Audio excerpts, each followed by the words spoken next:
2, 1. Hello, people. We are live, and we got a guest here tonight, but I'm going to take him off just for a bit so that, yeah, all you're seeing is me for now. Hold up. Okay, hello, everybody. Nice to see you. Let us check in the chat that everybody is doing okay and that you can hear us all right here. Thank you very much for joining EmceeLito's Chill and Chat today. Let me see. All right. It looks like we're getting sound, and I just want to say hello, konbanwa, konnichiwa, and ohayo gozaimasu. I'm typing that in the chat. So if you're watching on live here, so make sure to say hi in the chat and tell me where you're watching from. If you're watching from Japan, that'd be awesome. Also, if you're watching from somewhere else, let us know where you are watching from. Nice. Okay, just give me 1 second here. Still kind of figuring things out as we go. But yeah, hope you are all doing great. Let me get my camera that's going right. Okay, now we're on the main camera. Okay, hopefully you guys can see that now. Hello and welcome to the EmceeLito's Chill and Chat. It's great to have you all here. There is one more group that I have to send this out to, but just give me 1 second. Someone's messaging me on Messenger. He says, I don't see the chat. Okay. Brian, if you are on, you should be watching it on the YouTube link, maybe? Let me see. Okay, if you're watching on... Oh, Mari-san, thank you very much for joining. Hey, Ken from Kyoto. Well done. Thank you for joining as well. Yeah, the chat should be like, I see it on my browser. It's on the bottom right. Brian Bear, there's the chat. Brian, welcome to the chat. And welcome to the live stream, guys. It's great to see you all here tonight. I'm starting off with a little bit of water. And yeah, let's kind of go over what we're going to be looking at tonight. You know, we're going to be looking at the state of Japan, especially the extended state of emergency. We're going to be talking about the Olympics and how that might or might not be shaping up. We're also going to be looking at my special guest. You might have seen a sneak preview of him. He's waiting in the green room right now. Of course, obviously he's online. And we'll talk with him, and that's going to be awesome. So he's going to be like my second official guest on the stream tonight. Brian, you're eating dinner with Abby. Say hi to Abby, and yeah, thanks you for streaming. Sorry, for tuning into the stream here, guys. I'm a little bit nervous. It's all these jitters. Like, still my third time streaming officially, and so bear with me. Bear is pronounced Beyer. Brian Beyer? Okay, I'm from Canada, so we say everything's like a bear, you know, like Bear Grylls. Anyways, Brian Beyer. Good evening, watching from Aichi Prefecture. 2, thank you for watching again. 2 is my Japanese online classroom classmate. So 2, arigato. Zehi zehi, yukuri yukuri mite kudasai. Thank you very much for checking out the stream. So what do we do on this live stream? We talk about the state of Japan. We talk about a little bit about tech and how it relates to Japan. We're going to talk about travel. I like to do a little bit of an unboxing and, yeah, drink something with you. I did have some nice alcohol. Maybe I'll bring it out later. Might need to get a bottle opener, but I went outside just for a little bit to get a few things, and I got this nice Georgia Boost latte from the Jihanki, from the vending machine. And if you've never been to Japan before, Japan has so many vending machines, like more than Starbucks. They're like on every street corner. Unless you kind of go out of the cities and go to the countryside, then they're a little bit harder to find. But we got this Georgia latte. Let's see if I can get it to focus again. Shoop! Georgia Boost latte. Oh, and it's got the Olympic symbols on it. Let's see what that says. Worldwide Olympic partner, and on the right side, worldwide Paralympic partner. Doesn't have a year on it, interestingly enough. So a lot of the earlier stuff that was written, had the Olympics yeah, it was saying like 2020. Now it's 2021, and I think the official name is still 2020. I don't know. Brian is saying, "Yep, I called him a beer. This is the girlfriend." Yes, as you should. So guys, we'll start off with the coffee. Nice, and cheers, or kanpai, as they say in Japan. Here we go. Awesome, guys. It's, again, really awesome to see you here for the unboxing. Haha. Got a little bit of these guys. If you don't know what these are, they're also everywhere in Japan. We're going to be opening these later. These are little Gatcha Gatcha things. And these reminded me of my guest today because he is actually a beginner YouTuber like myself. And he made a video about going and buying some of these. And yeah, I guess that's a good time to kind of introduce him right now. So without further ado, I'd like to introduce my guest for tonight, Andrew Magdych. Andrew, I'm going to put you on and turn on your microphone, and here you go. Andrew, how are you doing? And I'm doing fine, but you butchered my name. I'm sorry, can you tell me how to pronounce your name correctly? It's Magdych. Magdych. Okay. CH is usually in English. Okay. Right. Magdych. Okay. Yes. It's unusual. Last name is Serbian, so yeah, kind of most people don't get it right from the first time. Thank you anyway. I should be I should be pronouncing it the way it's written, kind of but it's hard in English because it's dy, so I don't know how to pronounce that right. But Magdych. Yes. So the accent is on the mag. Magdych. Yes. Okay. So Magdych. Andrew, that's the first time you told me it's a Serbian name, but I always thought you were from the Ukraine. So tell me a little bit about your background. You seem like an interesting character here. Background. If we're talking about background in Europe, probably there's a lot of mixture of different people, and it's a mess there. So I have some Polish roots. I have some Ukrainian roots, mostly Ukrainian, and Serbian, but I don't know anyone. I cannot track my lineage to Serbian people, but my family name is definitely Serbian, as much as I know. Really? That's so interesting. You can do DNA tests now that kind of trace your roots back, like all the way back, and people have found out like I'm 10% Neanderthal or something like that, or you're like I have roots in Africa. It's like, wow, that's pretty crazy. Would you be interested in doing like a DNA test someday, like knowing how much Neanderthal I am? Maybe. I don't know. Maybe it would be too much, and I will be disappointed. Right. Too much information. Right. Anyways, definitely.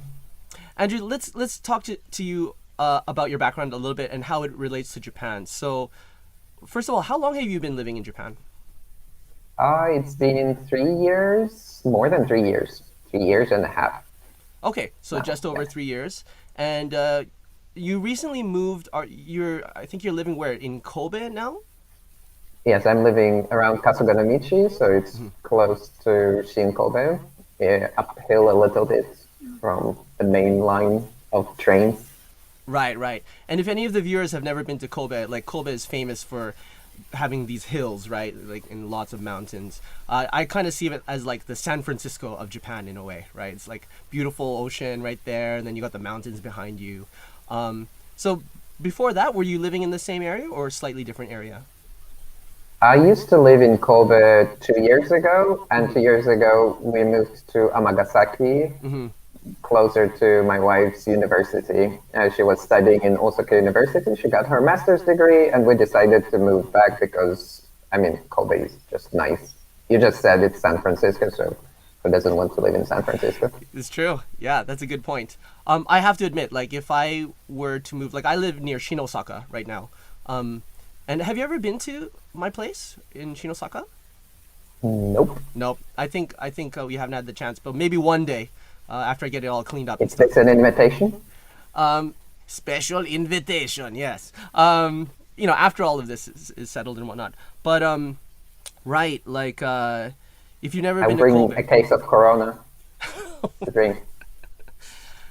I think Osaka has enough cases of corona right now, doesn't it? Tokyo Okay. surpassed it, but we'll talk about that a little bit later. But focusing on your wife and where you guys live, yeah, like Amagasaki is a very different kind of feel. What is it? How would you describe Amagasaki in 3 words? Oh, 3 words. No bad, no Oh swear words. Okay, my, gotta keep it clean. Amagasaki. Oh my Amagasaki. um, it's a nice place. I live in the north part, closer to Itami. Actually, I could walk like 2 minutes into Itami area, and the supermarket that I was going to was in Itami, technically. So it's closer to like schools and its residential area, but Amagasaki is really known for its south area, where it's maybe a little bit more messy, and some people heard about Yakuza there and pachinko stuff. So yeah, Right. but I lived in a little bit nicer area, closer to the north part. That's right. That's right. I remember driving through Amagasaki when we picked you up that one time. Actually, we were with Brian, who's in the chat, when we went up snowboarding that one time at was it Sky Valley, there in Yes. Hyogo, and yeah, your place ain't that bad in Amagasaki. I lived a very short while in Amagasaki when I first came to Japan 18 years ago, and yeah, I felt it was really industrial. A lot of factories there. The air was a bit well. I came in summer, so the air was a bit kind of congested. It felt and like humid and stuff. But yeah, I mean, it's real Osaka. I feel it's like kind of like raw, and it's a working town, working community. And then Kobe is this really nice posh place by the sea, and it's a awesome community. I was just about to say, if I would move from Shinosaka, which is so hard to move from because it's super super convenient, but if I were to move, I would seriously consider going to Kobe. So, Scribble Scrabble is here. He says, fellow Amagasaki guy here, showing some Amagasaki love. Amagasaki, that's right. And you mentioned, so your wife, okay, tell me a little about your wife's studies, and she recently graduated. Tell me, what's the story going on? You guys have like a very interesting, you guys are basically like an international couple, right? Yes, my wife is Chinese. I lived in China for 5 years, was studying Chinese there, working as an English teacher. And when I decided that I'm done with it, my wife at that time, yeah, we just got married. She decided to study abroad. And she decided to come to Japan. She enrolled into Kobe University. She started studying here, and after like 2 months, it took me to make a visa, and I came here. I started searching for a job. We are living here now for 3 years already. Yeah, so she's Chinese. Okay, cool. Which it kind of brings me to the next topic that I wanted to talk about. So, you and I are both kind of just starting our YouTube channels. I think you got a lot more videos under your belt, and I got some live streams under my belt. So we're kind of approaching it a little differently. But so, my channel is I'm trying to find my niche, and I think it's basically travel in Japan and tech, and how they kind of cross. Can you tell us a little bit about your channel? And then I also wanted to dive a little deeper into the dynamics of, you having an international, spouse, coming to Japan, learning a new language. We're going to like dive a little deeper into those dynamics. But tell me about your channel a bit. I started my channel maybe half a year ago, I think, 6, 7 months ago, and I started putting out videos every week. I tried, but now I'm kind of slowing down. I was moving. As you can see, probably my house is kind of empty. There is not a lot of furniture, and I'm buying furniture. I want to get more furniture now, so to have kind of like studio feel, and record some talking head videos. So I was doing mostly traveling stuff. I started, and now I want to do more tech review videos. I bought a camera to do this YouTube channel, and I have some mics and tripods and lights, and I want to review it more and make it a more kind of photography related. I also started photography. I never intended, but when I bought camera, I started shooting different scenery where I was going out and shooting videos for YouTube. Right. And then I started doing photography, and now I think I'm leaning towards photography a little bit more than making videos. So yeah, it's kind of strange, but yeah, that's what I'm doing now. I see, I see. So, what I'd like to do is actually, could you please share some of your photography? I'm gonna kind of solo you back on the screen, and if you can prepare either some photos on your Instagram and show us a little bit about your YouTube channel. But also, like, I'm gonna go back to the chat here. So, hey, Matt, Matt Michaels, thank you very much for watching. Oh, and we've got Dave Mack, g'day Lito, he says. Nice to have you guys here. Thank you very much for coming and checking out the chat. So Matt Marshall says, how come everyone has amazing cameras for their cams, right? So he's basically saying, you know, why do you guys look so good? So Andrew, like, what camera are you on as using for your webcam right now, by the way? This is A7C, but I fear that my connection is not great and maybe quality is not that good. But yeah, it's A7C Sony, probably the same as you are using, right? Exactly, yeah.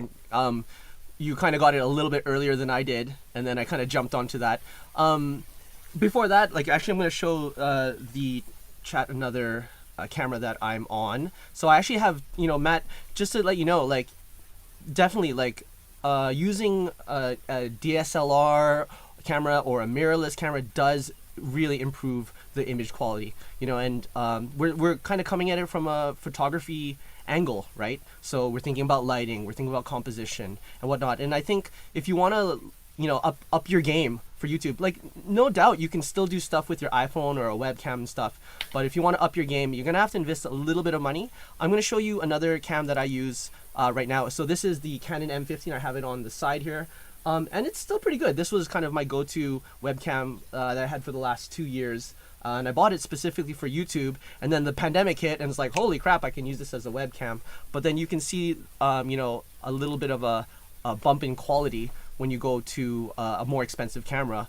So the Sony A7C definitely kind of gets more detail, as you can see on both of us. We have a little bit different lighting setups and whatnot, but you can see we're both much more clear than a regular webcam.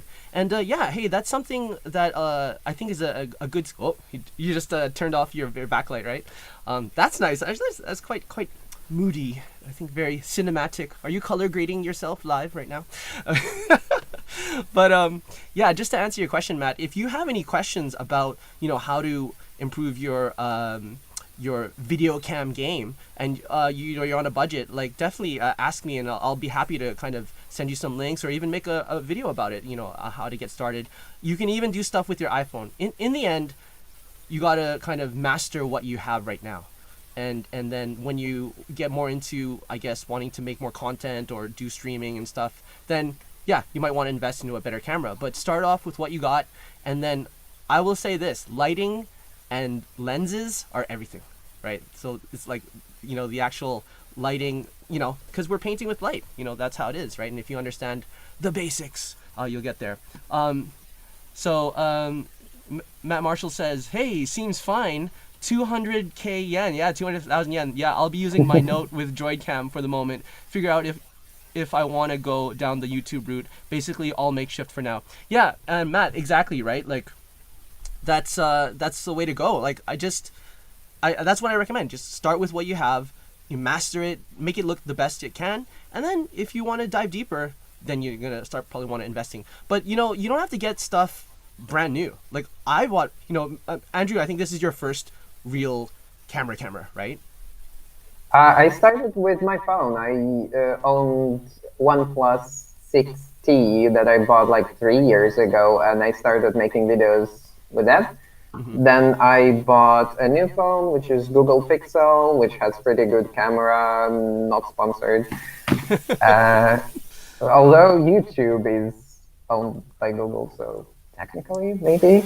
And in January, I bought Sony camera when I realized that I want to do it a little bit more professionally, bump up my quality, and yeah, also, by the way, started doing photography.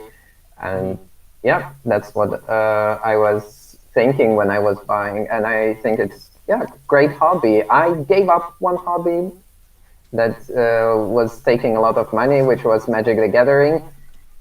Lito knows how much money you can spend on that. Yeah, that's a lot of money. Sometimes, I mean, you can control yourself, but camera is much better. You can do so much more, and it's so much more productive.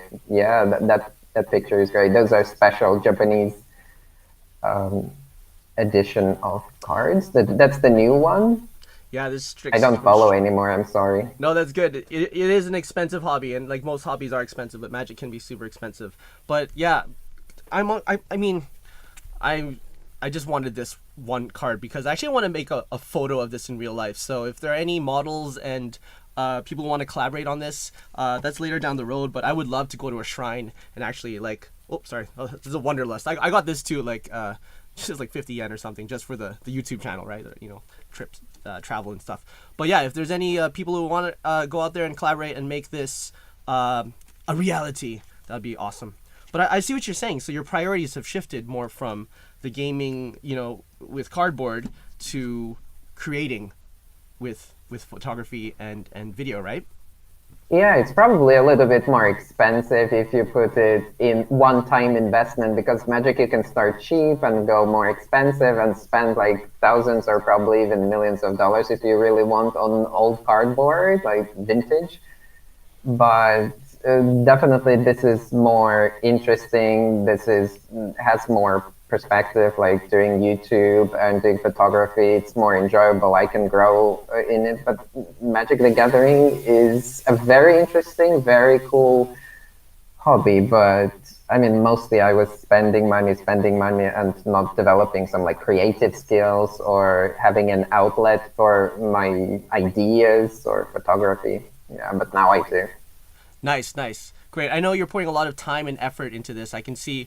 Can you actually, let's go to the chat real quick, and I'd love you to solo and then share your Instagram or YouTube real quick.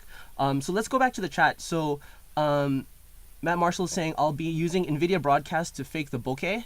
Looks pretty good for no extra cost. Yeah, definitely. There are software solutions that I looked into at first when the pandemic hit. But I'm a little old school. I like going practical. Scribble Scrabble, if you're making vids, audio is super important too. Yes, for sure. The visuals are important, but you're right. Like if you have bad audio, people will not want to stick around. It's weird how that works, right? So our ears are really sensitive when it comes to good quality audio. Dave Max says, your setup is great, Lito. Thank you so much. Sound, picture, quality, background, everything. You should make some videos about your setup. They'll do really well on YouTube. Wow, thank you so much. I think I'm working on, like, this is like my first set, and in my studio here I've got a couple other ideas that I want to put out. So once I get this whole studio kind of done up, then yeah, that would be a great video to do. Thank you so much for your suggestion. I will put that on the back burner. Matt Marshall says, I have a Razer Siren for audio though, so that's good. Yeah, that's the do you have the light up one?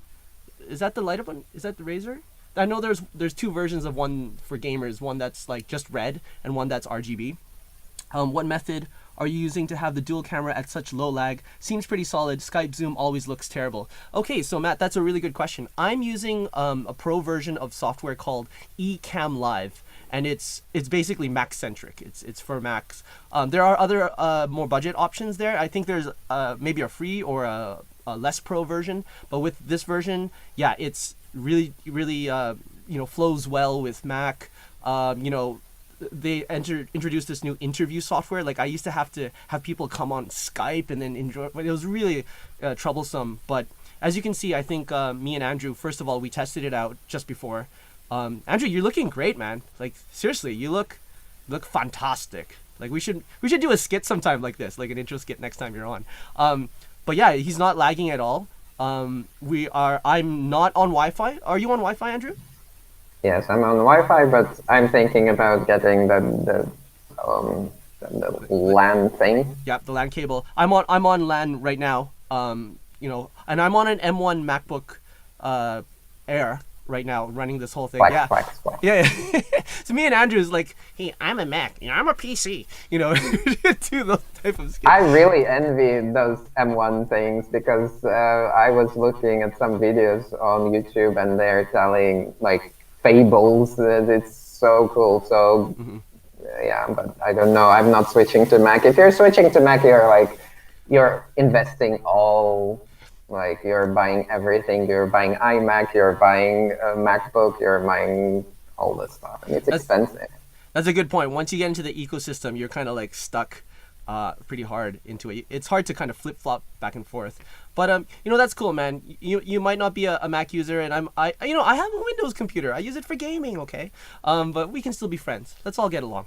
Dave Max says M1 is the best. Okay, Dave, I'm partial to that. So yeah, but you know what? Is it NVIDIA? I mean, this is a whole other. We can totally geek out about the tech, and yes, I want to talk about tech, but we do got to get onto other things. We might come back a little bit later if Andrew's still on, and he can kind of show me his nice glass and stuff, and we can talk about other things. But I'm glad to see that a lot of you guys are interested in this stuff, because I have a feeling that with the pandemic, it's just kind of pushed everyone to be more connected online, and having these skills, knowing how to set up a nice lighting setup or audio. So for audio, what are you using right now, Andrew? I'm just using connected Comica mic boom to my laptop, but I wanted to buy like something Blue Yeti or something a little bit better, but it costs money, and I'm trying to invest into my setup slowly, not to overcommit. Right. Yeah. So I'm just using a lav mic. Right. Nice. Here. And you're the master at like hiding those, because you said you did Is that because you had like a bit of a TV experience, TV background back in Europe? You worked at a TV station or something, you told me? Yes, I used to work on TV as a news reporter for 1 year when I was doing my master's. And after I graduated, I started working full-time, and I started making TV shows. Mm-hmm. It's like live talk show about social problems in the city. And I was inviting guests, like 2-3 guests maximum. It was very small studio, but it was good experience. At least it gave me some idea of what to do in YouTube area. Nice. Yeah. Oh wow! And hey, look at who we have here. It's Japan Go Biwako official YouTube. I wonder if that's Yukiko on there. Yukiko, thank you very much for joining. We're glad to see you here, and it's me and Andrew. Yay! A Scribble Scrabble says Snowball is a go-to for a lot of startups. Also made by Blue. It's the younger brother of the Yeti. Now, yes, there's so many options you can do. Like I'm using an AKG. I'm gonna put it into the frame. It's just outside of frame right now. My mic might get a bit louder, but yeah, I have this on a mic arm. It's a condenser mic AKG C2000B. It's made mainly for like music and capturing instruments live. Is it in frame or out of frame? I can't tell.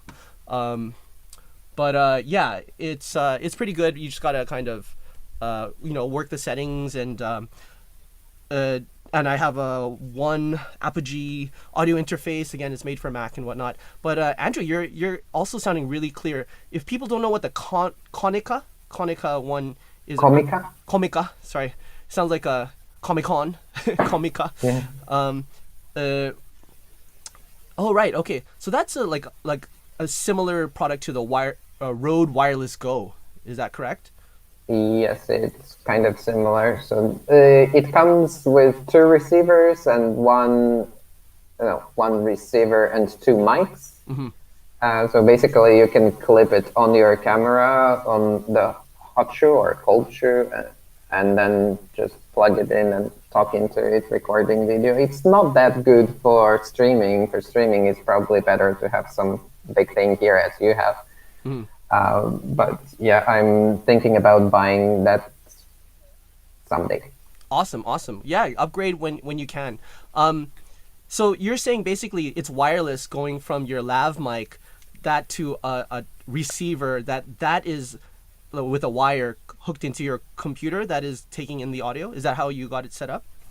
Right now, no. Right now it's just the mic directly plugged into the lav mic into my laptop. Oh, so you're not actually using the Konica, like those little square things. It's just the lav mic itself that came with the package. I see what you're saying. It's just physical thing that is connecting, that's all. Right. And yeah, before the live stream, he came on about 30 minutes before and we did a test. And yeah, he was trying to change the position of the mic and we were kind of, seeing how it sounds. And we found a good position and it sounds pretty clear. Guys, in the chat, tell us what you guys think of Andrew's setup. Do you think it sounds clear? Tell me how my sound sounds like. Are you hearing echo? Because like it's playing from my speakers right now. I hope it's not going back into the condenser mic, but I think it sounds okay. Nobody's complaining. And also make sure to like the live stream down below. So supporting this channel, making sure that you're telling us that, yeah, we're doing something right. Going back to the chat, Con Coleman, thank you very much for being here, buddy. Hello, sorry I'm late. I just got here. What's up? We are having a great time. We are with my friend Andrew Magdych. The accent is on that. And we're just kind of warming up for the stream tonight. Guys, if you have a little drink with you, whether it's alcoholic or not, I want to take this time to have a little cheers, a little kampai. Andrew, do you have anything with you there? Yes. Can I drink this? Right. I think ex-President Trump, that's one of the things he was thinking about to drink to help kill coronavirus, right? Yeah, guys, no. Don't drink any of that stuff, but drink something more tasty like a coffee or a beer or even just water. Cheers, guys. Kampai. All right. So let's okay, Matt Marshall just put on audio on Andrew seems clear to understand, but not crisp, if that makes sense. Lito sounds great, very clear. Yeah, and I think it's just the different quality of mics. I mean, a lavalier mic is gonna do a lot of good, better than any kind of microphone on a smartphone or a laptop, right? But yeah, you won't get the kind of highs and lows that you can get with a condenser mic, obviously. But I think I'd stick around. A lot of YouTubers use just that, for a lot of their videos. So I think it's good enough, kind of thing. Con Coleman says, no, the sound doesn't seem to be reflecting back to the mic. Thank you. You have acoustic treatment, yes. I'm having shochu. Kampai. Hey, Scribble Scrabble, kampai. Andrew has a bit of echo. Oh, really? Okay. Yeah, my room is empty, probably that kind of echo, I think. And if I bring mic a little bit closer and say like this, hello. Oh, yes. There you go. You gotta tape it onto your skin and yeah. Enter Central. For mother Russia, right? No, I'm just joking. Okay. Anyways, Chica says, come by. Chica, thank you so much. That's my wife actually checking out the stream one floor down. So she's having a beer. Thank you, arigato. Thank you for checking out. Yes, I do have a bit of acoustic treatment. This is kind of cheap acoustic treatment that you can buy. I just bought the cheapest stuff on Amazon. And I don't know. Hello. I don't know how good it is for acoustic treatment, but I mainly bought it for the aesthetic to make the wall look cool. Because when you put a light on it, all the textures and stuff, and you can just see how cool. Woo. Maybe that's some B-roll we can slide into there. But yeah, you can make your room look cool. I have so much crap in here. If we talk about minimalism, I think also you, Andrew, you're more minimalistic than I. So I need help in that department. But the good thing about not being minimalistic and having a lot of stuff in your room is that sound doesn't bounce around as much. So if you're thinking minimalism, Andrew's got the sound for minimalism. I've got the sound for too much stuff in my room. So maybe that's attributing to it as well. Anyways, damn, it's so fun to have all you guys here. So let's talk about Japan now. Okay. So oh, wait. No, we're going to talk about your photography and your YouTube channel real quick. So let's look at that real quick. Andrew, I'm going to put you on solo. And when you're ready, go ahead and share some stuff with us. Sure. Sorry for the background sound. That's okay. I hope you can see my screen now. And this is my Instagram. Okay, hold on. I'm gonna solo that. Okay. So you can see Andrew's Instagram page there. Yeah. So I started photography at the same time, probably when I started making YouTube videos, and I was trying to put pictures every day, daily, and I was going well for 3-4 months, daily posting 1, 2, or 3 pictures. And recently I started posting mostly 2-3 times a week, Mm-hmm. which is still probably kind of fine. And I started also photography with just my phone. This is already camera. Let me go down to the phone pictures. So yes, I was visiting different places, as you can see, Akashi, and this is Takarazuka. This is also Takarazuka, Kyoto. What is this area? Is that in Ah, Kyoto? it's very nice. Yes, Ginza? I it's don't know if a it's Ginza. it's a small street next to the river Kamogawa. Can you click on it to make it a little bit bigger so people can see the details of it? Is that how big it Yeah, gets? Pontocho Alley. Ah, there you go. It's a very nice area there. Mm-hmm. Um, Okay, yes. Fushimi Inari was the first place I went with my camera, and before that, as you can see, the quality of pictures is probably not that great because they were taken on my phone. Mm-hmm. Although, I mean, I was trying to do some like bokeh thing or simulate bokeh thing. It didn't work so well, and at that time I was not editing so well. I started learning editing much better when I got the camera. I'm using Lightroom. Mm-hmm. Here is Biwako, and we were visiting together with Lito. Yeah, Very that's nice right. area, very beautiful. Thank you for inviting me. And that's Baby Yoda, of course. And Hikonyang. There is definitely, yeah, there's Baby Yoda and Hiko now.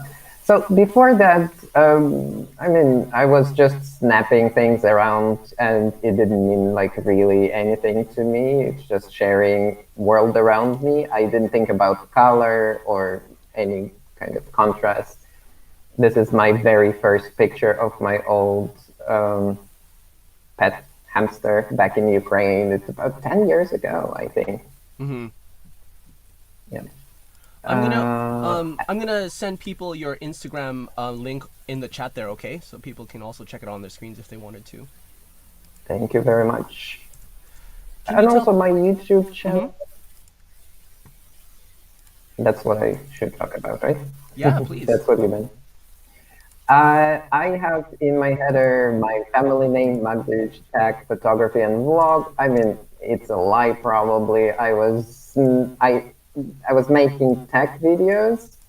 So here we have tech talk. I'm talking about camera gear that I have, about my phone. And the other thing is outgoing.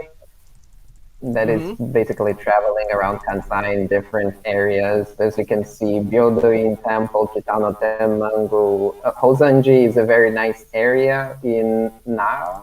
It's kind of unknown, or at least to me it was unknown, but it was a great experience to go there.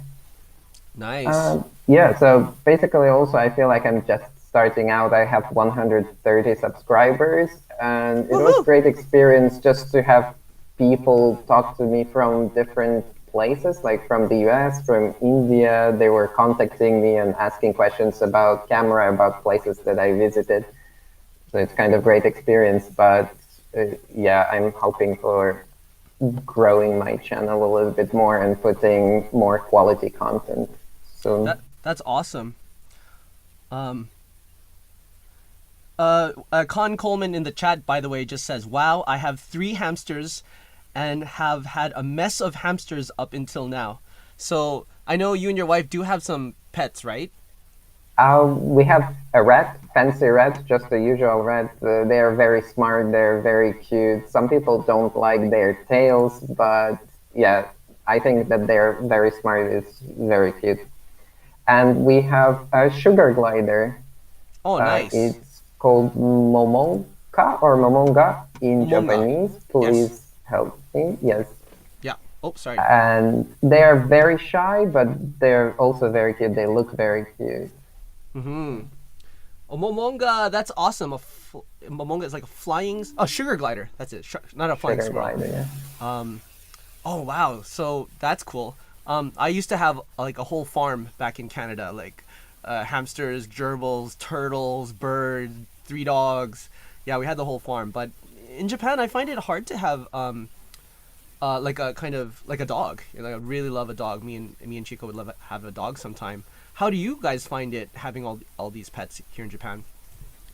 It's probably more expensive, or definitely more expensive, because even pets themselves cost more money. But I think it's affordable if you want to have a hamster, a rat, or some smaller animal. It's kind of okay. But Mm-hmm. if you want to have a dog or cat, like first they are expensive. Second, taking care of them is expensive, and not all the apartments allow pets, so you have to rent an apartment, which is usually more expensive Mm-hmm.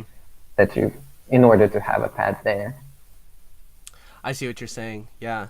I mean, it sounds like your pets, like when you both are out, you can leave your pets at home and in their cages or whatnot, right? But I feel like if I have a dog, I feel bad just kind of leaving it, in our small apartment. But I know dogs are super popular pets here, so maybe one day, maybe one day. Awesome, dude. Thank you so much. And I just want to tell you guys a little bit of how I met Andrew. Like we used to work at the same company. Andrew is still working there actually, but and we actually met not through our company because we live at work at different locations. But we met through Magdych. Yeah, we played Commander, I think, together, right? And then you just kept in touch, right? Like Facebook or something. And then you approached me. You put something online. Like, is anyone starting? I can't remember what the original post was, but you put something out there. Do you remember what that was? I think I saw your YouTube channel or with all those videos. Actually, recently I checked them out, and I recommend those people who are in chat check out some old Litos videos. They're a little bit funny, like 10-year-old ones. Oh, right. Yeah, he's very different, very young. Sorry, not that you are old, but No, I'm old. I'm old. you're just much younger there. Yeah, for sure. I'm old. And yeah, I had a little bit of fun time there. But I wanted to know some stuff that you were doing there. Like maybe you would give me some cheat code that I can start YouTube channel. But it Mm. was actually just starting, just doing it. That most people say, just go and do it. Don't think too much. And at some point you will develop the taste, you will know how to deliver your ideas, and you will just work on it. But yeah, that's what you're doing now, and I started still with my phone without cameras, now growing a little bit. Nice.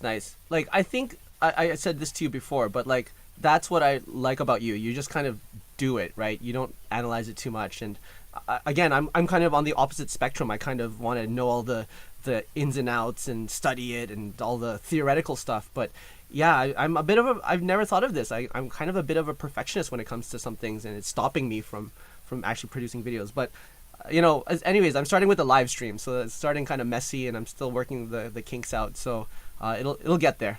I think it's interesting that we both kind of started this at the same time, but are taking a little bit different approaches. And I'm glad that we often, well, maybe not recently because we're both getting more busy, but would kind of have these online chats together, and kind of keep in touch and say, hey, how's it going? What did you learn? And this and that. So I'm glad that we were able to kind of do this. And thank you so much for being on tonight. It's so awesome. I know some other people in the chat, for example, Scribble Scrabble. I think you did YouTube way back when.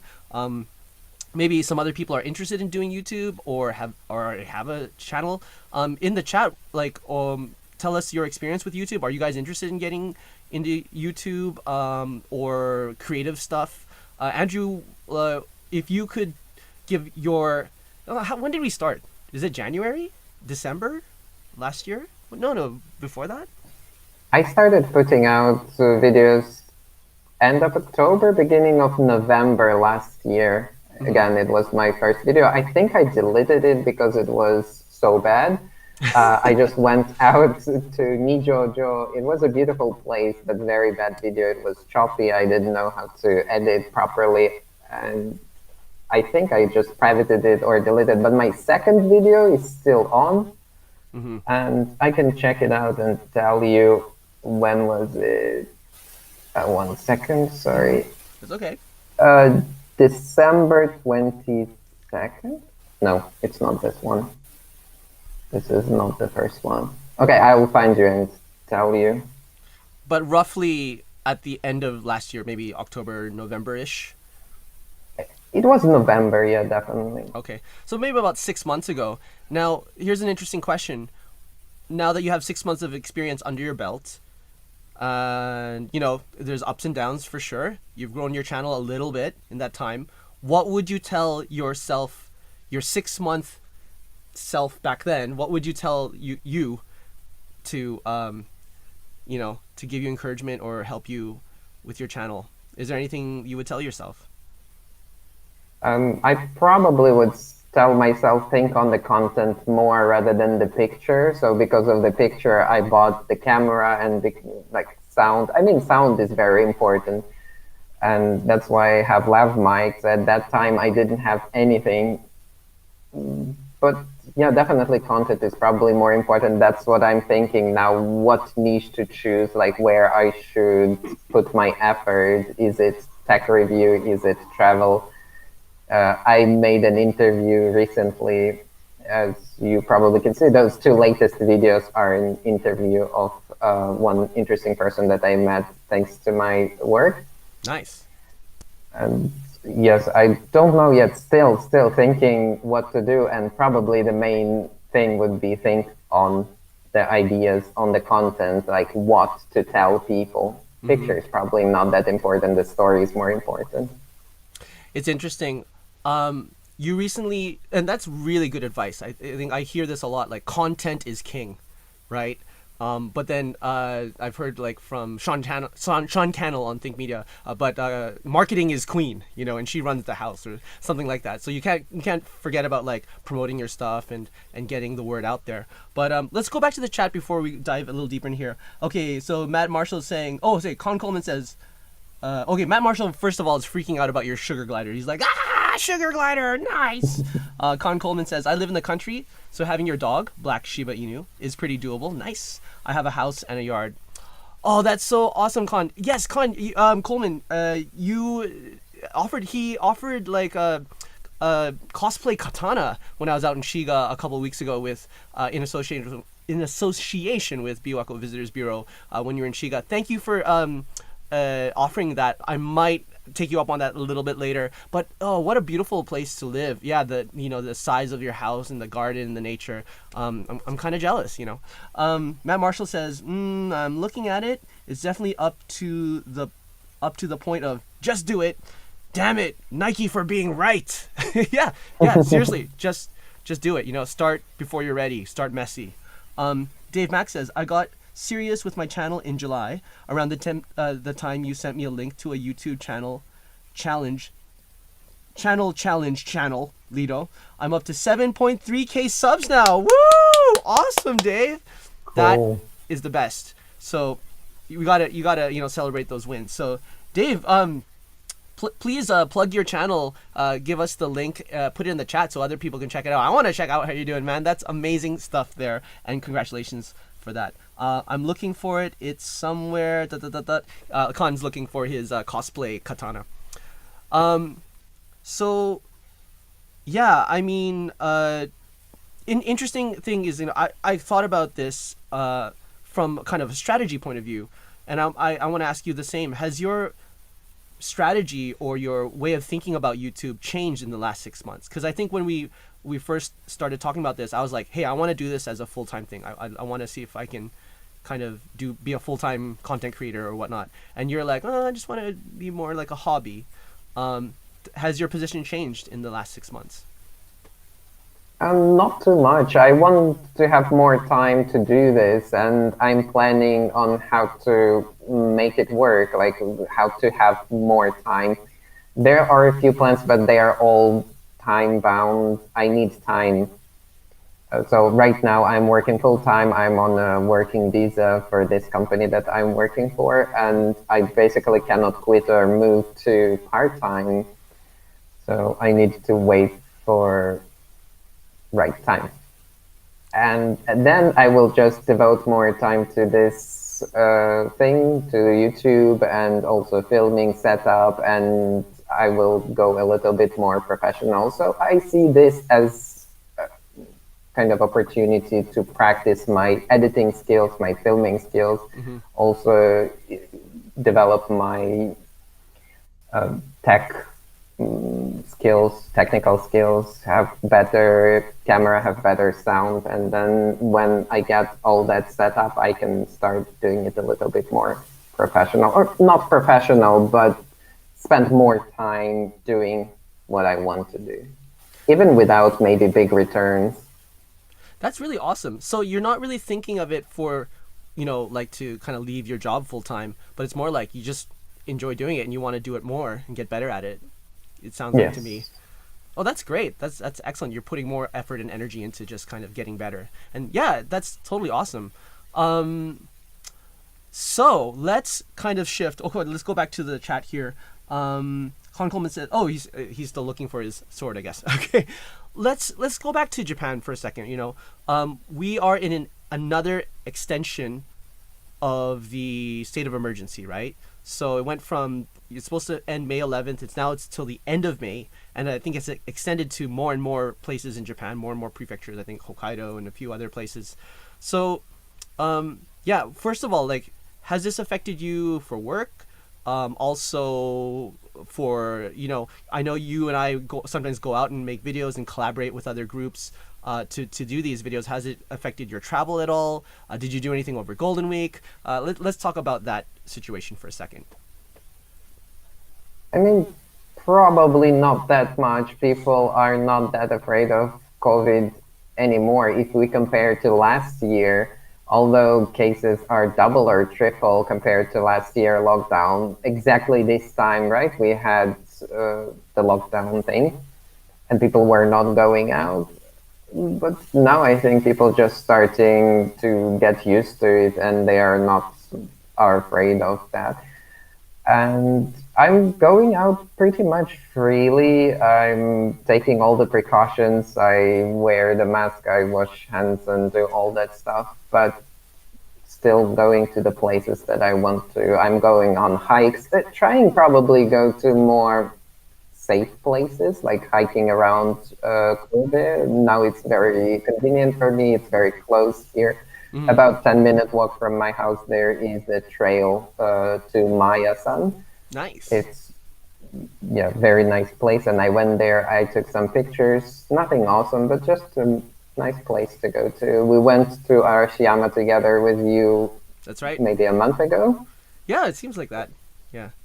It was a great place. So I don't think it's very different from what it could be. Or actually, I don't know. I started YouTube and photography already almost like in coronavirus. Not almost, but all the time that I was doing YouTube was in coronavirus. So maybe it would be different in other time. Mm-hmm. I don't really know. I see what you're saying. Well, yeah, I think that's awesome that you're thinking of kind of going more, places that are a bit safer, right? A little bit off the beaten path. And that's kind of the place that I want to promote when people come to Japan. Not just to see the major places. Of course, people go to Kyoto. Of course, they'll go to Nara and Kobe and Osaka and Tokyo. But yeah, are there those little like kind of hidden gems off the trail where people can kind of see Japan in a more natural way? They're great for photos and videos, aren't they? Right? Like you took an awesome picture of me in Arashiyama on that trail that I used recently on Facebook and Instagram. So thank you very much. There's really nice bouquet going on there. The swirlies. But yeah, comment in the chat below if you have been affected at all if you're living in Japan. Has the extension affected you? I know a lot of people are waiting until Monday to see if their companies are going to continue some sort of measures. I just went like across the street. There's a Konan in a big like shopping building, so it's like a home hardware store. On the second floor there's a sports depot, and then right beside that there's a Joshin, which is kind of like an electronics store, Yodobashi Camera. So it's funny, like everything was pretty much open except for Joshin. Joshin kind of closed down until May 11th, but they didn't post anything else about the extension of the state of emergency. Has your work been affected at all, or are you still basically going to work every day?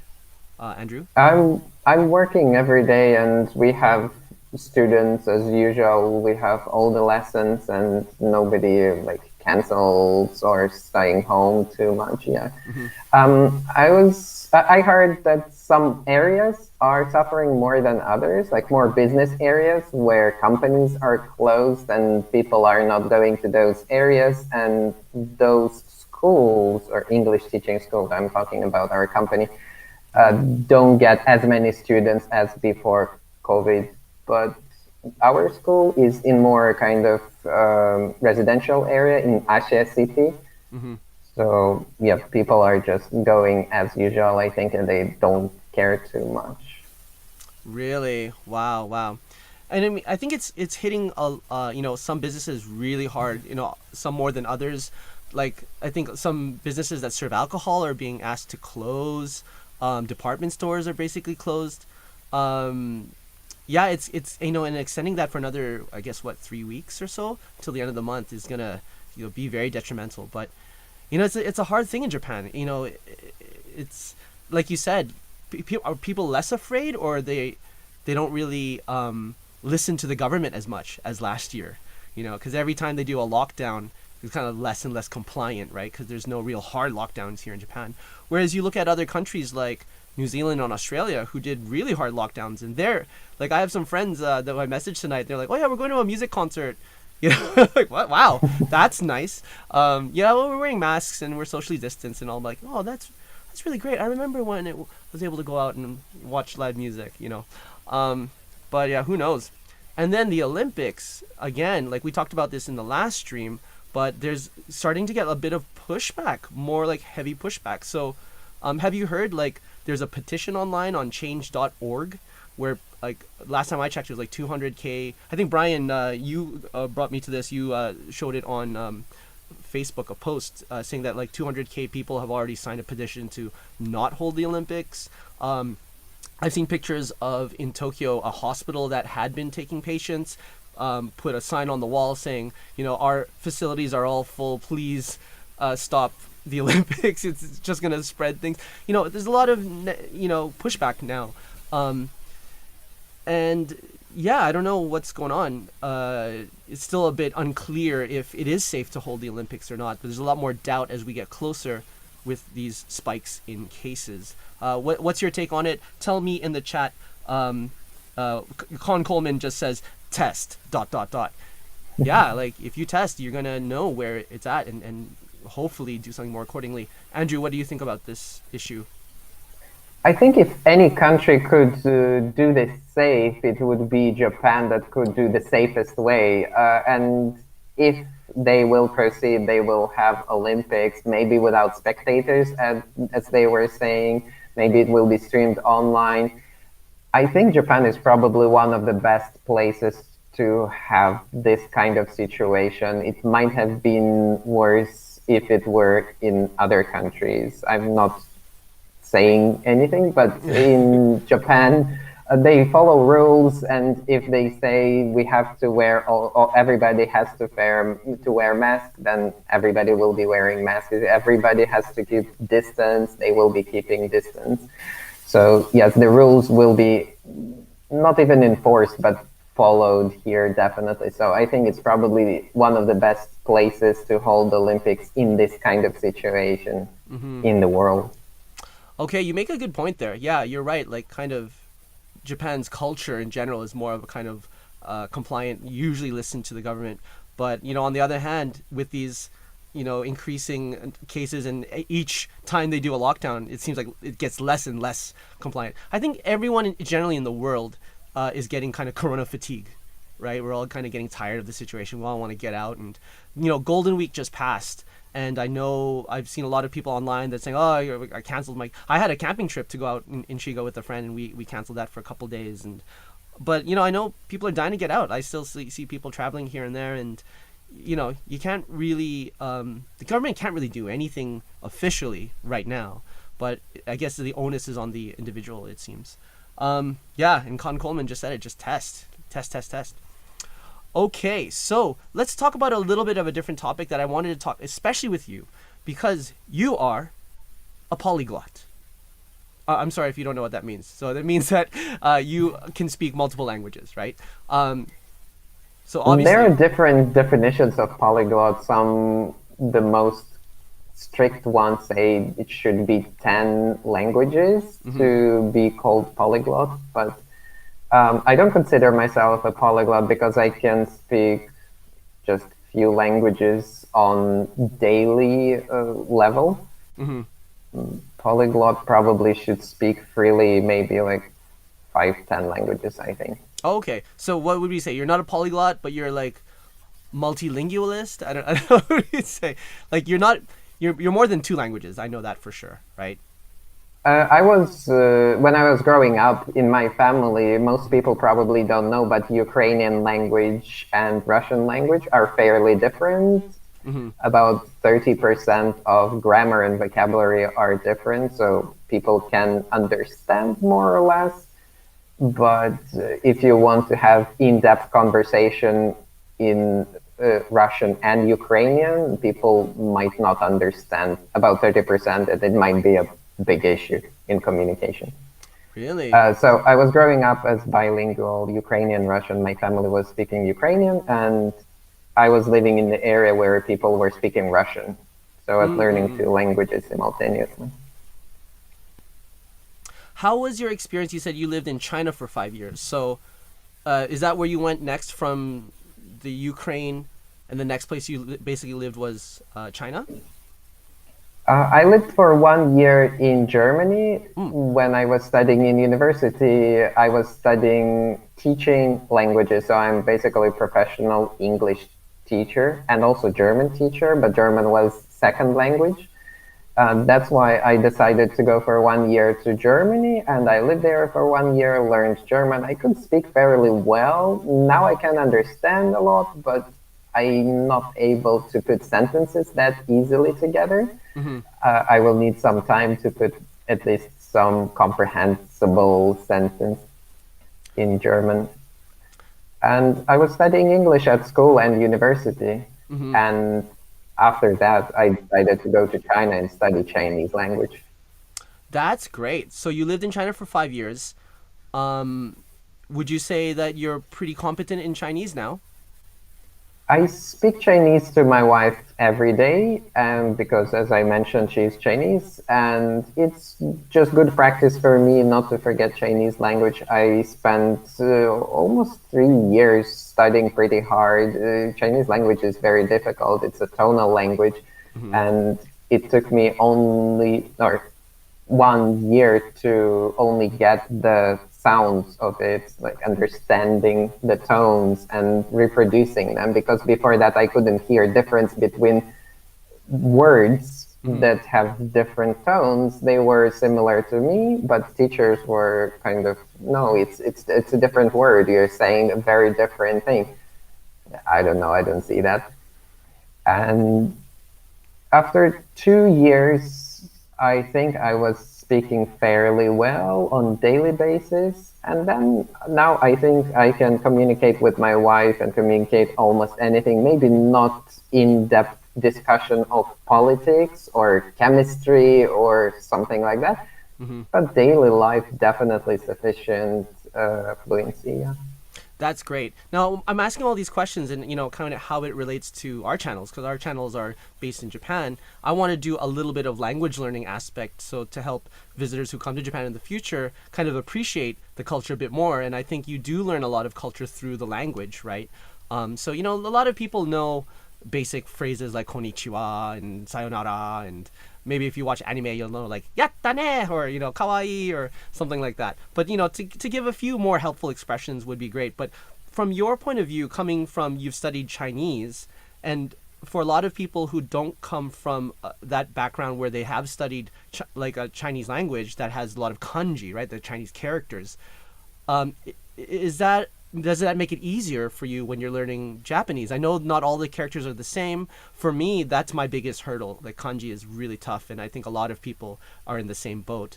I wonder how it's coming from your point of view and your experience there. Yes, definitely. When I was studying kanji, or they're called hanzi in Chinese, it was a big challenge because the only way to learn is just to memorize, write every day 100 or 200, 300 characters, and then just memorize the strokes and remember the writing, and then you can recognize them, then you type them, then you recognize them.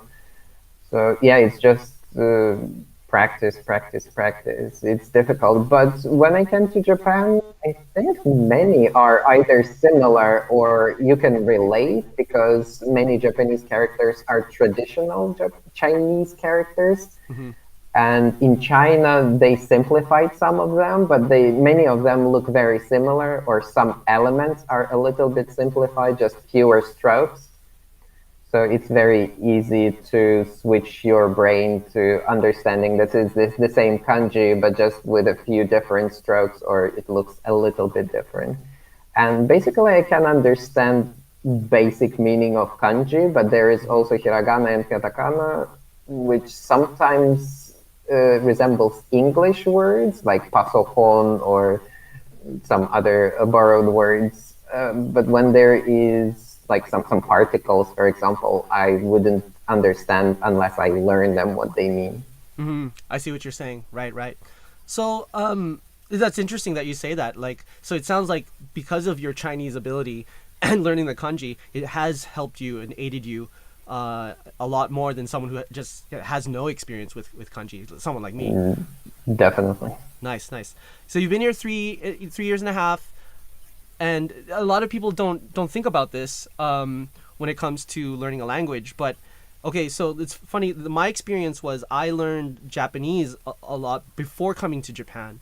So I learned a bit in school. I did language exchanges. I learned a bit in college and university. And then after that, I came to Japan, and I was able to be quite conversational, right? Like coming to Osaka. Osaka has its own kind of accents and phraseology. Like I guess it's kind of like the difference between like Beijing and Shanghai type of dialects, right? It's quite a different subset. And what you learn in the textbooks is the kind of Hyojungo, which is Japanese standard language that's mainly used in the Kanto area and in Tokyo, right? So it took me about 6 months to adjust. But I know my strengths, and my strengths are listening and speaking. My weakness is reading and writing, right? And I think kanji is a big handle on it. How has it been for you in the 3 years, as well as one thing that a lot of people don't think? A lot of people think, oh, you live in China, so you're going to learn Chinese. Oh, you live in America, so you're going to automatically speak English. But there's another factor. It's like, are you actually using the language for survival? Are you using it on a daily basis for survival? Like, I was an English teacher just like you are, and I'm kind of going to work every day and having to use English more than I am Japanese in total. So I would see like 80-90% of my life in Japan, I'm using English, and maybe 10 to 15% is Japanese. And it's not just like an automatic thing. Sure, things come by osmosis, like you see names in kanji and words and you hear them around you, but you really have to, I felt for me, I have to like kind of go not out of my way, make the effort to actually use my language so I can grow and be more fluent. And right now I'm taking an online Japanese class with Tu, who's in the chat as well, trying to get that NL Nihongo Kente JLPT 1, which is the highest level, which is really, really hard because lots of kanji and lots of vocabulary. But yeah, how's it coming from you? Were you in the same kind of English bubble, and has it been slow and hard for you to learn Japanese in contrast to when you were in China? And I think you were there to study Chinese, right? I mean, learning other languages for me is not fair, because like English that I'm using now most of the time, and also Chinese with my wife at home. So at home I'm using a foreign language, not my native language, and at work I'm using my non-native language all the time. I start forgetting my native language when I talk to my parents in Ukrainian. I forget some words and they are laughing at me because I haven't lived back in Ukraine. Or I visited Ukraine, but I haven't lived there for almost 10 years. Yeah, soon it will be 10 years. And yeah, if you are putting effort and you have a natural environment, it goes much faster. So speaking, for example, in your case, speaking Japanese every day to someone, for example, your wife or girlfriend, or maybe you have some group of friends that are speaking Japanese, it would be very, very helpful. Again, daily, right? So you have this reinforcement, you learn a new word, you go into that situation and you use that word. So that is very helpful. And that's why exactly I don't speak German so well anymore. And I start forgetting Russian and Ukrainian because I use Chinese and English every day.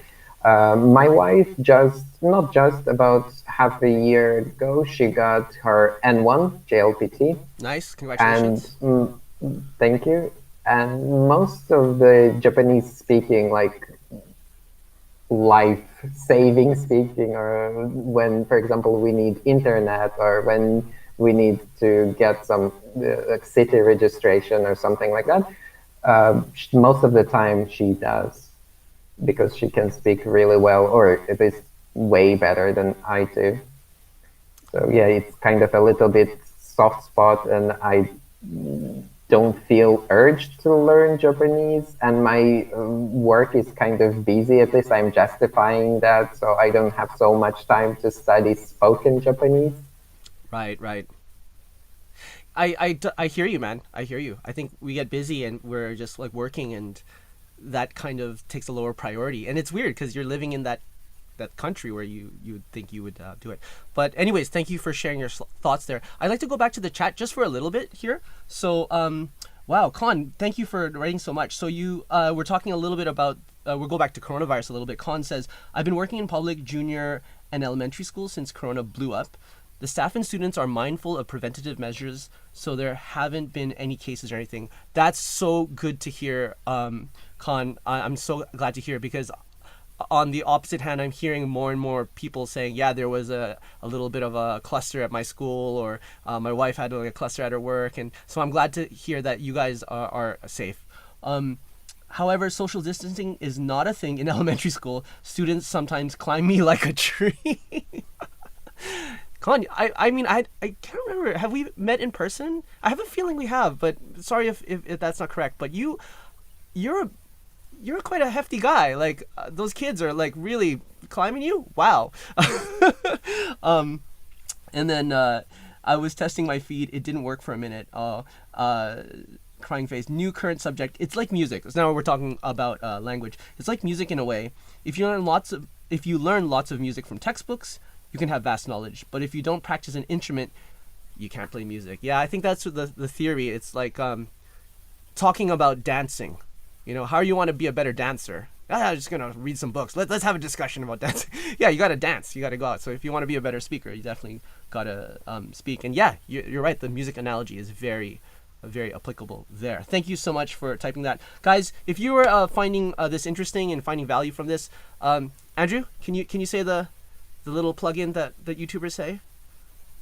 Hit the like button, subscribe to Lito's channel, and hit the notification bell button. Also subscribe to my channel. Yeah, check out Andrew's channel. And some of the links we'll put later in the description, or maybe in the chat or comments, are for some of the topics we talked about, whether it's gear or other topics that are coming up. Con Coleman said, we worked on Happy Project. I remember that. We worked on Happy Project online. So I wish Fuyuki was here in the chat. Fuyuki, if you are watching right now, please say hello. So what he's referring to is this online collaboration that Fuyuki Hiroyoshi, a mutual musician friend in Japan, kind of did a song collaborating with people from all around the world to make a video project using Pharrell's Happy, right? So that was like a Happy Project. Oh, the sub. Thank you so much, Dave. Thank you for subbing. I really appreciate it. And man, I'm really excited to hear your growth. I want to check out your channel. But yeah, to the Happy Project, and it was a success, you know. And Fuyuki, he's kind of like us. Like he's a musician. He put in the time and effort to learn. I think he was using Final Cut Pro, and he did the whole like multicam. Like I think he had at one point he had like 40 people on the screen. Like must have taken him so much time to learn that and edit it, but he did a really good job. And yeah, and Con and I were a few of the musicians highlighted on that. And there's actually going to be like a follow-up live to that, right?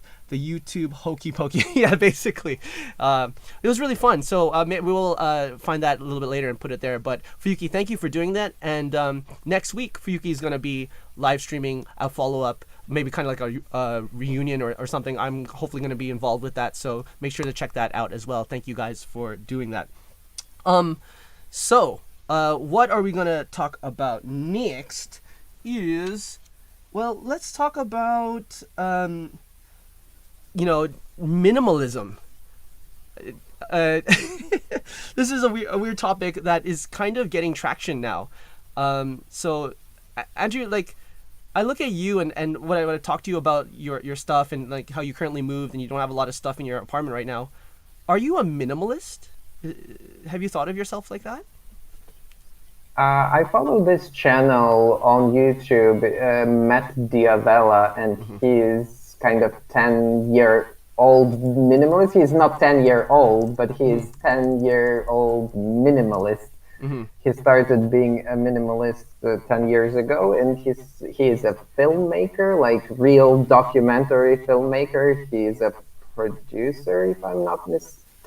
He is also like doing camera work, and he's doing pretty good job. But main thing that I'm taking from him is minimalism. And on Netflix, the documentary "The Minimalists" is his documentary. He made it almost by himself, as far as I know. And I was taking some ideas from him. It's not about minimalism. You don't want to minimize things that you own. You want to have intention with things that you buy. Mm-hmm. So he's also saying, don't be minimalist, be an intentionalist. So if you buy something, know that you are going to use it. Mm-hmm. For example, you buy many pairs of shoes and they're just lying around, and then you throw them away after 2, 3, 4, 10 years. And you never wear them, or you wear them once, so why do you need them, right? Or you buy some tech or some gear that you are not really using them. Probably when you found out that you don't need it, just sell it or give it away. It's even better. It might serve other people. They might use it more and put more use to it. Right. So yeah, intentionalism, that's what I'm thinking, is a little bit more kind of correct word, not minimalist. Okay, so would you consider yourself an intentionalist? I'm trying to. I'm still kind of switching, and as you can see, I have very few things in my house. Nice. But it's kind of difficult. It's difficult. You need to know what you actually need, what you can get rid of, what you should get rid of. When people offer you things for cheap, or you see something online and you want to buy this piece of gear, but then you're thinking like, do I really need that? Mm-hmm. Like, am I going to use it like daily, or whenever I use this kind of thing, will I use exactly this thing? So yeah, that's why I own only 2. No, I'm lying. I don't own 2. I own I own 2 lenses that I bought, one wide angle and one 50mm, but I'm not buying any more for now. I got some free lenses from photographer. Those are kind of old ones. They're very old. They're what, Nikon? Are they Nikon lenses? Yes, they're Nikon. Nice. They're nice lenses, and I'm very grateful, but I'm not using them actually. I'm thinking that there is usually 1 prime or 2, maybe 3 primes that I would use for my photography. For videography, maybe also 1 or 2 primes would be actually enough. And I'm thinking maybe I can also give away or share with other people those lenses that I don't use, and I'm trying not to overspend on anything, basically. Yeah, saving money or investing is even better. Nice, nice. Are you thinking like investing in the traditional sense of like stocks and stuff like that?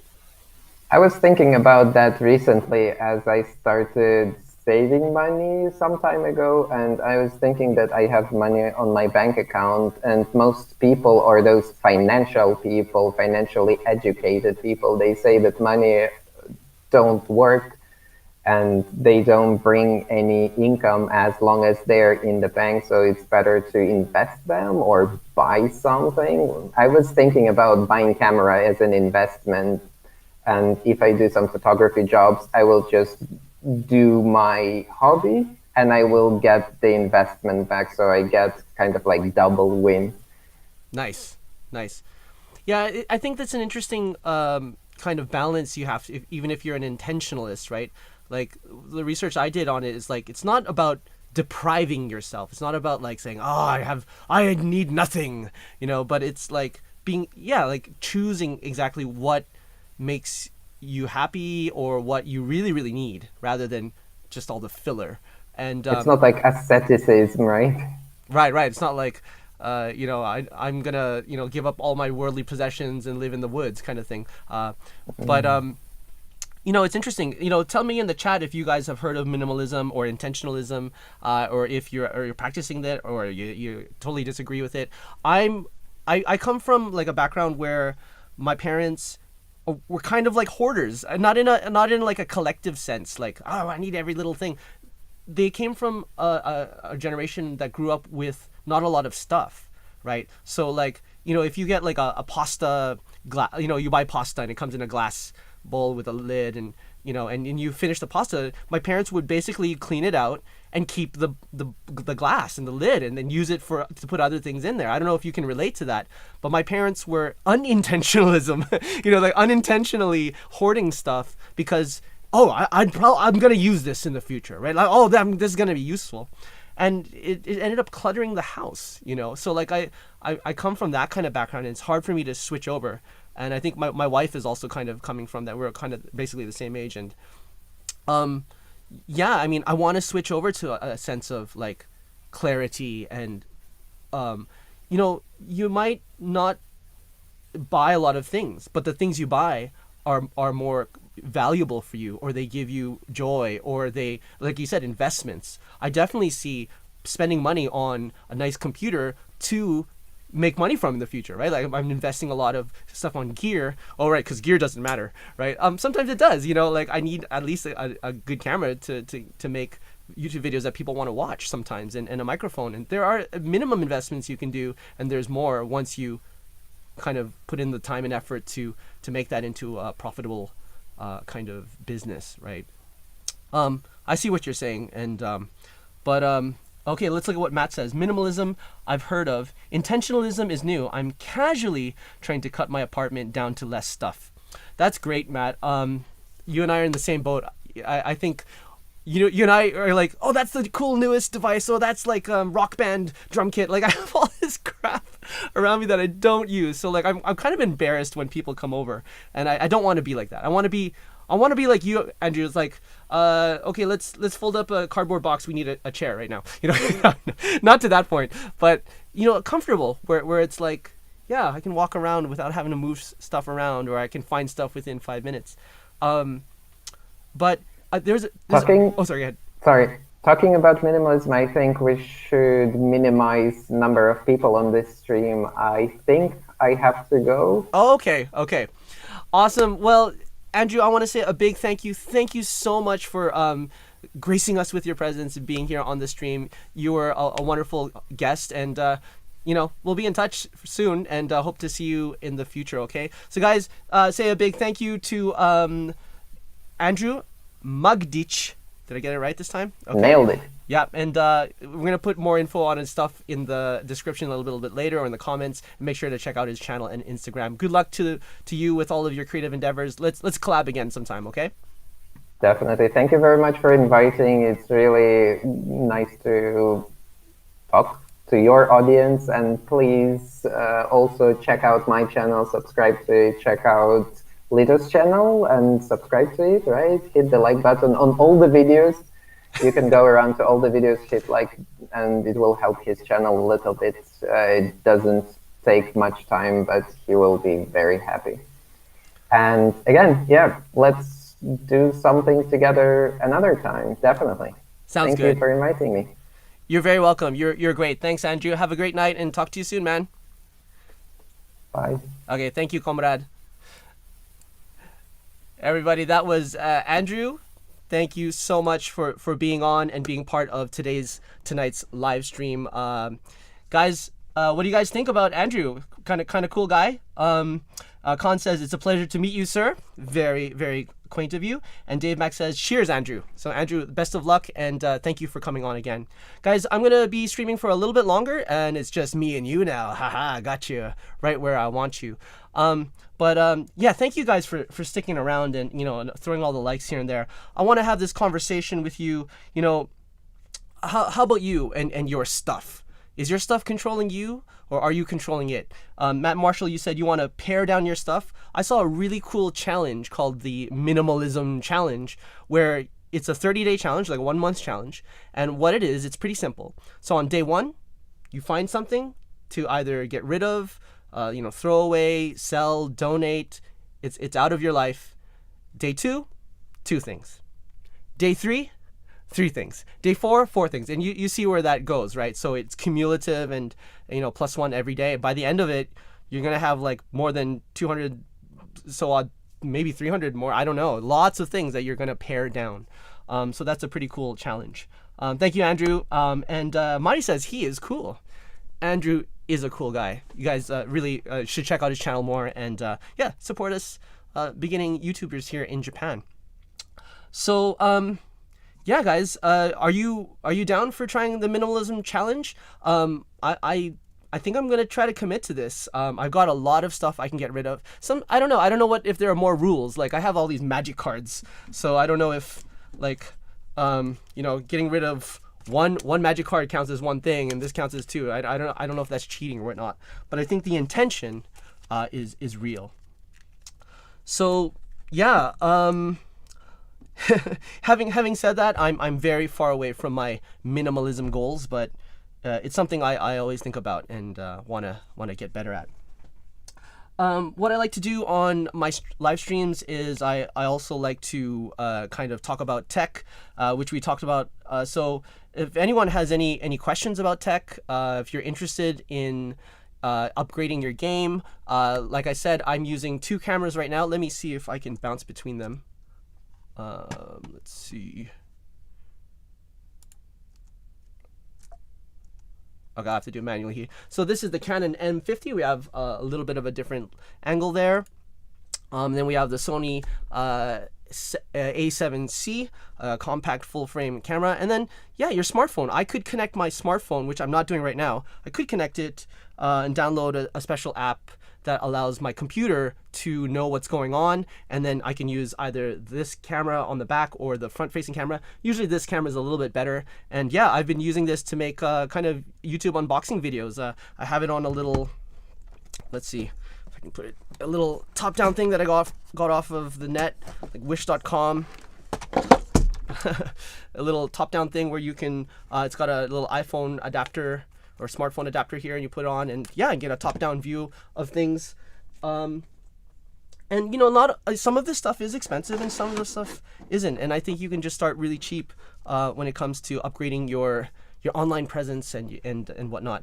But yeah, Andrew says an awesome documentary on minimalism for minimalist beginners. Matt Marshall, I found DroidCam X, a good app for that. $6, awesome. Dave Mack says, is it a software switch or an analog switch going between camera? Oh, that's a really good question. Right now, I don't have any like switchers. I don't have an Elgato streaming thing. I'm just using my mouse, and I can see the options that I have. So right now, I mean, I had it shortcut to my number keys, but for some reason it's not working properly. So I'm just clicking on the actual little thumbnails in the software to switch between the 2 cameras right now. And yeah, a little trick to make it kind of interesting. When you get different camera angles like this, I think the rule is like change the camera angle at least 30 degrees or more to give it a bit more dynamic thing. But yeah, you can kind of see the difference. A little bit of blurriness in the background from the Canon M50, which is an APS-C sensor. It's a little smaller sensor, very light, compact camera. Really good beginner camera. Around, this is version 1, it's around $400 US with a kit lens. I got the equivalent to a 35mm kit and a little bit of a zoom, and I'm using the zoom right now to get a bit more tighter shot. And then I've got the a Sony A7C, which is a full frame camera with a 35 1.8 f1.8 prime lens. Prime meaning it's a fixed aperture; it doesn't zoom. But you get a really crisp image. And I'm streaming at 1080p. I did have it on 4K, and the camera body was overheating. So after about an hour, this thing would shut down, and I have to kind of turn it off. But yeah, let's see what else people are saying in the chat. I can't. Vast majority of stuff in our house is my wife's.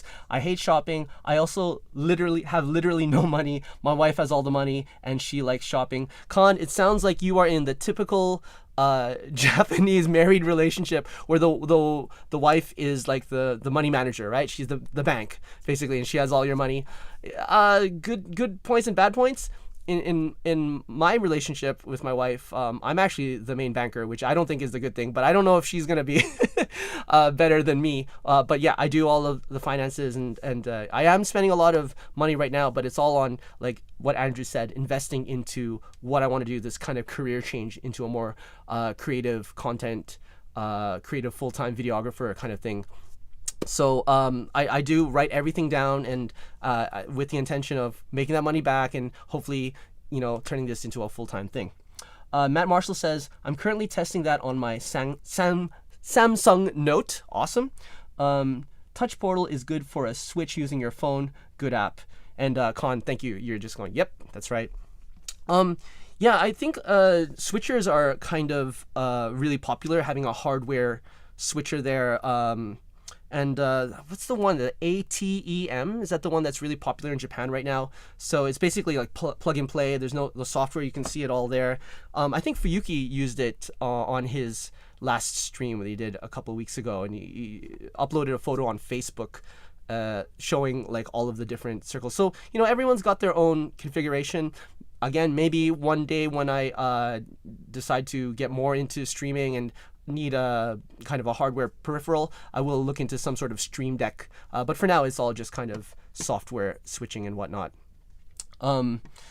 Yeah, so that's a little bit of tech. Another thing, wow, I didn't have time to kind of edit the video, but when I went out to get these little Gatcha Gatchas, I had the Insta360 Go 2 hanging around my neck. Had a little necklace that had a magnetic circle disc that went under the shirt, and I could just kind of take this guy out, and then yeah, it's small, super cute. Oh, focus. No, it's getting my eyes. Okay, gotta do that thing. Oh, it's recording right now. Super small, super cute. It records in I think 4K. And yeah, this is like the little baby cousin to the Insta360 One X2. It's not a 360 camera, but man, is it convenient to kind of like do these kind of shots where you're talking to yourself and it's like, hey guys, I'm here walking around, and yeah, I want to do a little bit, use this for creative stuff and vlog stuff. I think this is a really cool product. Check it out. It's about $400 US right now. I'm trying to turn it off. Yep. And this is the charging case, which also you can use as a case on its own, and then has little fold out legs. I will definitely have to do a more in-depth video on this after I use it a little bit more, but yeah, it's a pretty cool thing. There's like all this technology. Again, like, do I need it? I don't know right now. Just trying to experiment with things and get better at my craft. And then if I find that 6 months later I'm not using a certain item, then I will sell it somehow. And it seems like tech in Japan in general, everybody kind of keeps in pretty good condition. I've bought a lot of used stuff like this camera and lenses on Mercari or Yahoo auctions, and for the most part I've had pretty good experiences. And what they say is if you're going to invest in camera gear, video gear, it's not the camera body but the lenses that really keep their value. even over the years. Some even increase in value. I don't think it's often, but it happens. And yeah, getting vintage lenses. I have like a 44 Helios. I think it's a 44 Helios -2, and it's this old Russian lens from like 70, 80 years after the war. I still have to unbox and use it, but again, it's all manual focus, and I think it would be an interesting tool because it adds a little bit of character that you don't get with all of the really new, expensive, shiny autofocus lenses out there. So yeah, I want to develop my skills as a videographer as well as a YouTuber, kind of at the same time, because I think there's a lot of overlap there. All right, and one last thing I want to do today is get the little unboxing on. So, if you're not familiar with these are little kind of plastic toys, collectibles that you get in the Gatcha Gatcha machines, the little, what do you call it, toy dispensers. And again, they're like pretty much everywhere. You go to an electronic shop, you go to a shopping mall, they'll be there, and they'll be in all different shapes and sizes. And you know, Andrew has a really good video on his Gatcha Gatcha thing. So yeah, what was it? So there were a whole bunch. It was like from Pokemon to machine guns to vegetables. I ended up getting, well, let's open it with you guys. Let's switch to that camera angle. Yep. Gotcha, gotcha. Gotta catch 'em all. Gotcha, gotcha. Boom. Let's see what we get here. I just cut my nails, so it's hard to kind of peel this stuff off. Guys, tell me in the chat if you're into collecting Gatcha Gachas.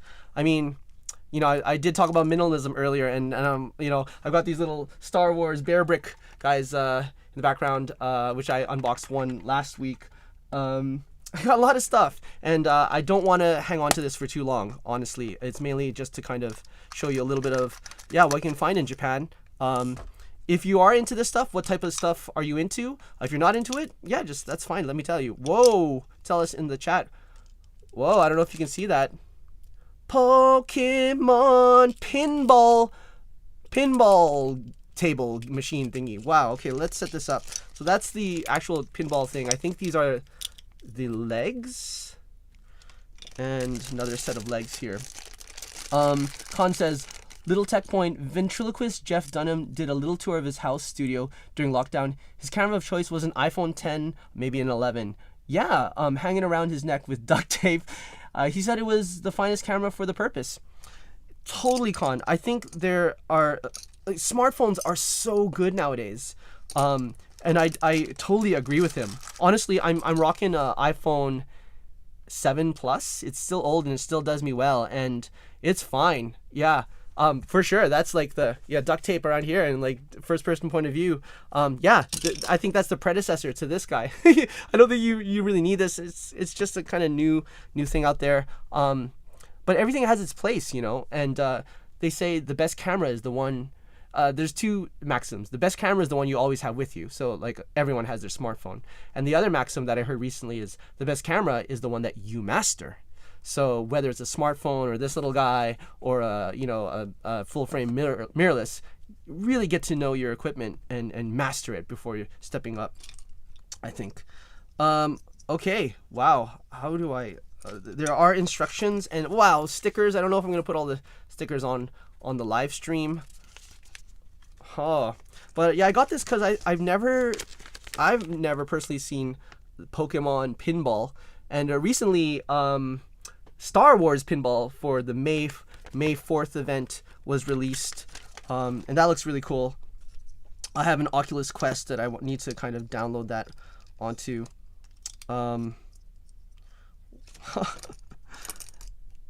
Okay, I'm putting the legs on.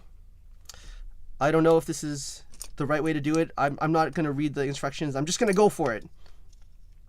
Are you good at putting stuff together? Are you buy something from IKEA and are you able to kind of figure it out without looking at the instructions? Or, I mean, IKEA is a little bit more complicated than this, albeit. Wow, this... Okay, maybe I do need to look at the instructions. Yeah, Normarai, Dread-Eye Knight, dude, thanks for coming. He says, gotta catch them all. Yes, you are correct. Oh, man. So, the instructions actually do not show how to assemble it. They show how to play with it. Yeah, it doesn't actually show. It shows like the ones in the series. Guys, I might have to do this off camera because like I'm having a hard time, and I want to interact with you guys more. So we will get this, and I will upload either a short video or a photo of this later on my Facebook and Instagram. Okay, so but check this out. Let's see. Wow, there's a little ball bearing in there. Can you see that? Let's see, a little ball bearing in there. Huh. Okay, I will definitely get this. I didn't. Wow, I'm stumped. But how cute is that? Like full on mini pinball game. What? Okay, and then there was another one next to it. Now, the Gatcha Gatcha machines are anywhere from 100 yen to like 500 yen and maybe even more. So, you know, usually the more expensive ones are a little bit more, they're bigger and they're more elaborate. Then you got the 100 yen ones, which are rare because like most of them are 200 yen. But there was this weird kind of like, warning, don't buy this Gatcha Gatcha, and is, you know, it's for 100 yen. A lot of people have been disappointed. Oh, please do not post pictures of this on social media and whatnot. And it was a total like anti, don't buy this, but like they're trying to get attention to get you to buy this. So it kind of got me, and it was 100 yen. So let's open this thing up. All right, boom, and let's see how this looks. Mari says, minimalist, never buy Gatcha Gatcha. Yeah, you're correct. Unless it makes them happy. What if they buy Gatcha Gatcha and then they sell it? Does that still work? I'm working on it. It's a work in progress. Okay. Whoa. Snap. All right, guys, this is what we got. Tell me in the chat if you know what this is or where it's from. I have an idea. All right, let's see if you know what this is or where it's from. I'm gonna check the paper that came with it. Yes. Okay, does anyone know? Does anyone know what character? I'll give you a hint. It's animation. Well, obviously it's not real action. Anyone? Okay, I'm gonna hum the song.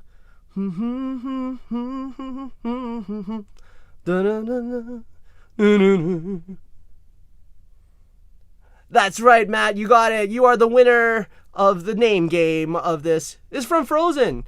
Okay. To be honest, I know this is really bad. I've never seen Frozen. I've taught students the song like what is it? Let It Go. I haven't seen Frozen 2. Tell me in the chat, have you seen Frozen? Have you not seen Frozen? How was it? I heard it's a good movie. I don't know why I've never seen it. Maybe I should see it. Is it a must see? What do you guys think of this? And what's this character's name? Yeah. What's the name? Can anyone tell me if you've seen it?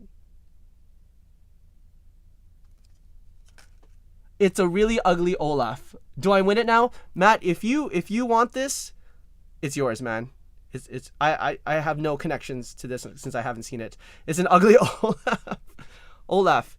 Is that his like mustache? Is the carrot the mustache? Isn't the carrot usually the nose? Is he balancing it on his nose? What's going on there? Matt Marshall, gasp. Yeah, if you want it, man, I'll give it to you. Let's give me your address. I'll send it to you or something. Frozen is good. The sequel is all right. Olaf, yes, it is Olaf. I mean it's Disney, right? It's gonna sell and whatnot. Coleman says, I've played the song on several instruments. Only saw the film once though. Yeah, I think for me the song kind of hit more than me actually wanting to see it. Matt Marshall, I do not minimalism and all that. You don't want it. Okay, that's fine. Then maybe I'll give this as a giveaway sometime in the future. Let's put this ugly Olaf near the cool stormtroopers. Minimalism. Can you do it? This guy won't stand on his own. He's gonna Oh, there you go. He's got like the same color scheme as this Sand Trooper, Barrick Sand Trooper. That's kind of cool. But yeah, I don't know where I'm gonna put him in the background. He won't stand on his own. There you go. He's leaning on the Stormtrooper guy right now. Okay, well guys, I think we're coming to a near end. It's almost been 2 hours, and I want to say a big shout out to all of you who have been watching now. Guys, you guys are awesome. Thank you so much for supporting the channel and you know, being interested in this. If you're interested in actually being a guest on the show, love to have you. Send me a message or something in the comments. If you have any ideas for things you want to have covered, as long as it's, you know, pertaining to Japan, whether it's travel, tech, if you have any other questions culturally, I'd be happy to go over that. But Nomarai, thank you for joining. We're trying to get you on as a guest in the future, my cool friend who's also into Star Wars just like me. It's gonna be an exciting time, you know, to have you guys here. So I want to wish you the best. Thank you so much for being on here for the full length, and yeah, take care out there. Just let you know, we're streaming pretty much every Saturday night.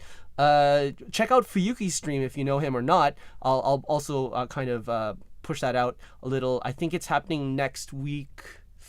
Double check. Was it Khan? Do you remember? Is it next week Saturday? No, it's next week Friday, I believe. Right. It's Friday night. So I'll be on his stream most likely. We're doing a test run tomorrow, and then next Saturday I'll be doing the EmceeLito's Chill and Chat. Guys, again, make sure to like, check out Andrew Magdych's channel and his Instagram. We really appreciate all of your support, and we love you. Laters, guys. Sayonara. Ja mata ne. Oyasumi nasai. See you on the next stream and video. Thank you so much for checking me out. Thank you for being on, Andrew. Good night, guys. Bye-bye.